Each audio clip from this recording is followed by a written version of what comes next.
Yes. What's up, everybody? Welcome to the App Stupid Podcast and App Stupid Studios. It's your boy, Big Vern, coming to you on a Friday. Busy Friday. I'm just cutting videos now, just to be cutting videos.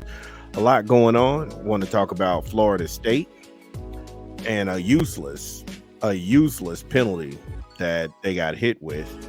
Also want to talk about the ruse the New England Patriots that they pulled on everybody with this amicable split garbage, and why Gerard Mayo, he was the coach last year. We'll go a little deeper into that. Great story out of The Athletic. And that was broken by Chad Graff and Jeff Ho. Also, switch lanes. Want to talk about Mikey Williams. He's leaving Memphis because he feels like they didn't make his return a priority. That was covered in Yahoo Sports by Jeff Eisenberg. We'll go ahead and get into that article. Also, we will revisit a story about Terrence Shannon Jr., and now he's actually suing the Illinois University. That has taken shape. We'll go ahead and get into that. But we'll start with the latter first. So I want to talk about Florida State. And Florida State, they got hit with an NIL penalty. Now that's the name, image, and likeness. And we'll tell you who that guy is on the screen when we come back from another unofficial break from another unofficial sponsor.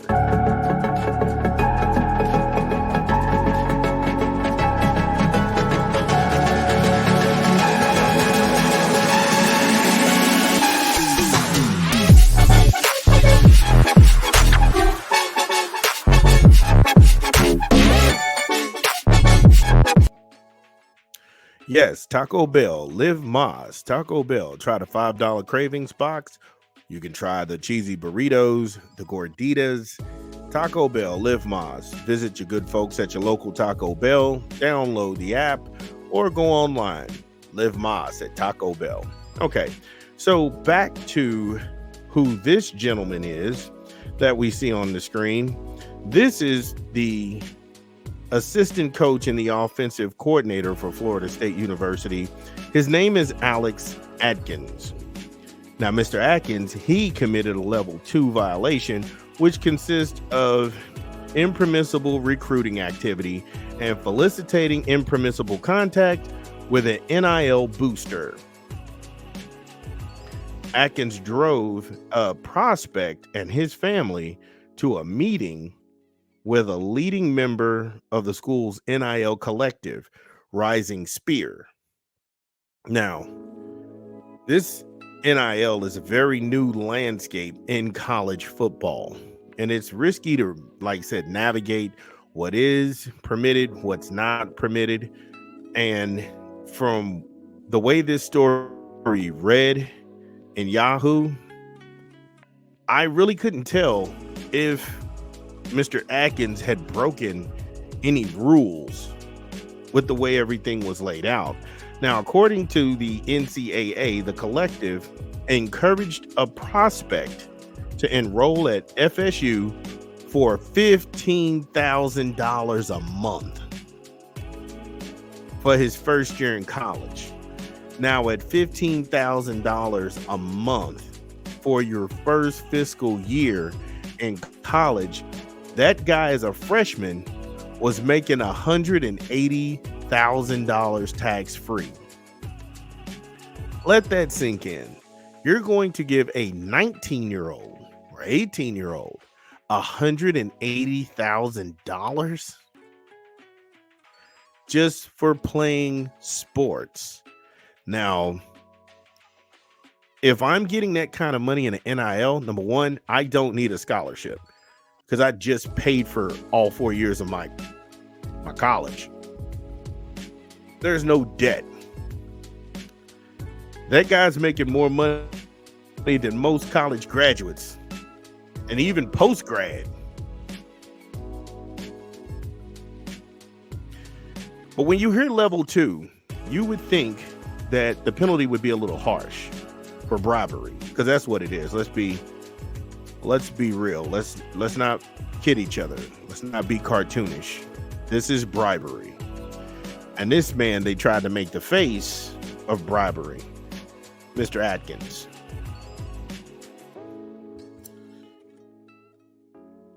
Atkins, he will be suspended for the first 3 games of 2024, which is nothing.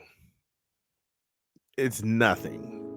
If he's an assistant coach and an offensive coordinator, he has assistants under him. So it isn't as detrimental as a head coach missing 3 games. This is the OC who's missing 3 games. Again, slap on the wrist. And again, that's weak sauce. Why do you even bring this up when this is just a glorified slap on the wrist? And that's how the article read, and that's how I was interpreting it as I'm flipping through, because I'm just like, okay, get to the point. What's the meat and potatoes? And it just like, it never came. Atkins was also hit with a show cause. Now, for those of you all who don't know, he's under show cause for 2 years. And show cause, that's when any school that hires Atkins, he has to tell them about the NCAA investigation. Again, this is a nothing burger, because when you get hired at a job, you got to disclose anything. You got to disclose everything anyway. So why is this news? Wasting people's time. That's what we seem to be doing. And I will finish it. And look, when we come back from another quick commercial break, we're going to talk about more Mickey Mouse situations that the NCAA felt to impose on Florida State. And you'll get to my summation about what this was really all about when we come back from another unofficial word from another unofficial sponsor.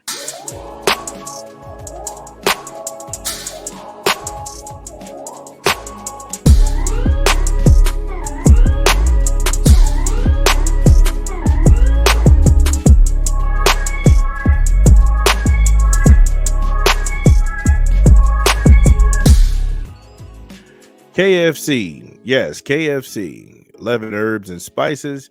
Try the $20 fill-up box or the $9 big box. Visit your good folks at the local KFC. Download the app or order online. I'm sure it's all delicious. KFC. All right. So back to the NCAA wasting everybody's time with these frivolous investigations and then the more than weak penalties. So we already went through show cause, and that made no sense. Now, as part of the NIL era, the school has to distance itself from Rising Spear. Now, Rising Spear is the NIL collective, and they have to do that. They have to distance themselves not only from Rising Spear, but also the representative who represents them for 3 years. Ooh. The school has to disassociate from the collective for 1 year. So the representative can't be within Florida State for 3 years. The collective Rising Spear, they have to sit 2024 out of NIL, which means that where's the cash going to come from? Well, they could probably invent a sister company, funnel money through the sister company to Florida State, because there's nothing prohibiting that in the NCAA bylaws. So again, this is much to do about nothing. Again, as a punishment, FSU can't accept from the collective, and the collective can't contribute to the sports program in any way.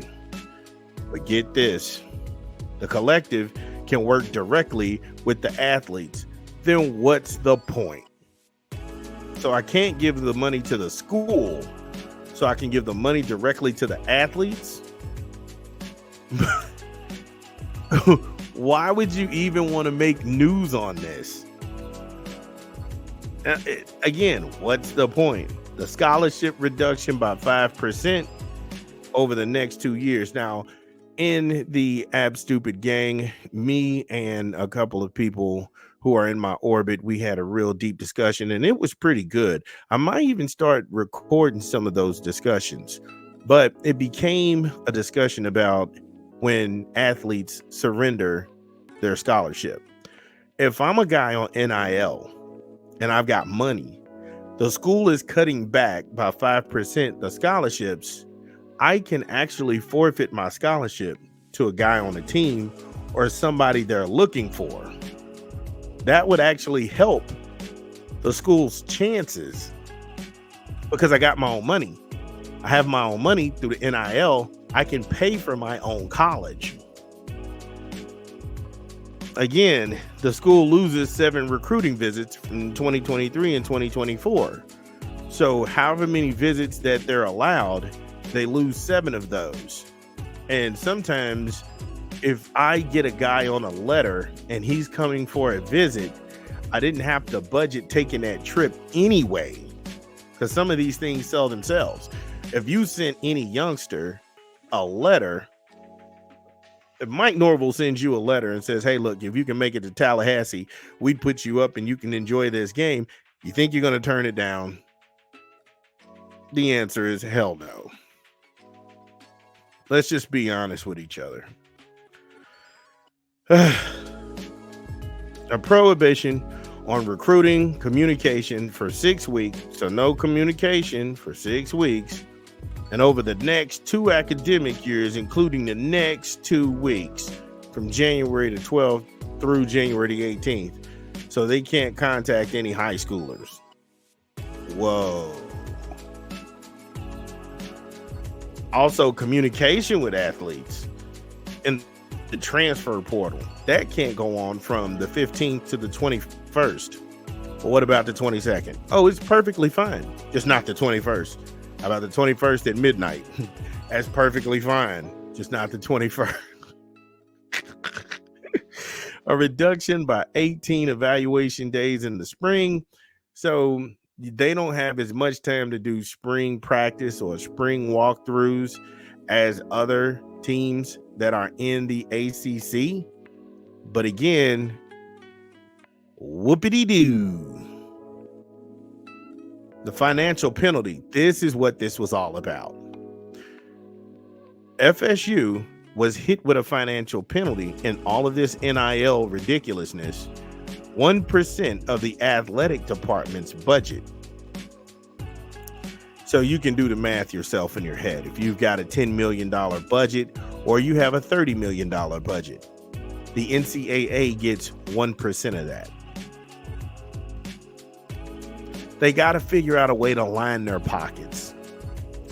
And again, I've got to start putting some of these discussions on Patreon where it's me and a couple of guys kicking around a couple of things. And I asked the question point blank, how much money is floating around college sports? Because every sports story I'm going to cover today from college, the world of college basketball, football, didn't matter.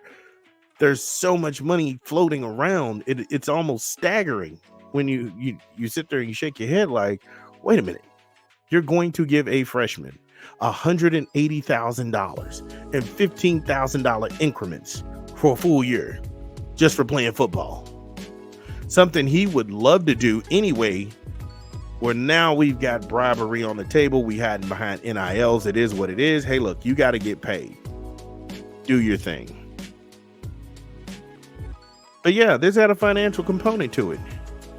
And that just seems like it was all about the money after all. And then they released a Millie Mouth statement. The organization also adopted new recommendations on Thursday that permit the school to have more communication with collectives and facilitate deals with enrolled athletes. And now here's the kicker. What Florida State was charged with and what they were guilty of, as soon as Florida State got caught Thursday, the NCAA changed the rule so it can't happen again. And so when you hear big outlets like ESPN, and they float these hot buzzer words like level two infraction. It doesn't amount to anything because Florida State, they wasn't going to fire Mr. Alex Atkins. It wasn't going to fire him. And if he takes another job at another university, he's going to have to tell them about this NCAA investigation. Well, guess what?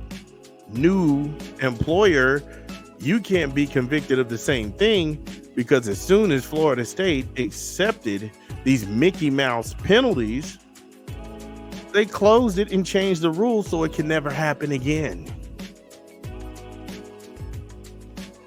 And there you have it. This was a lot to do about nothing. A story about air.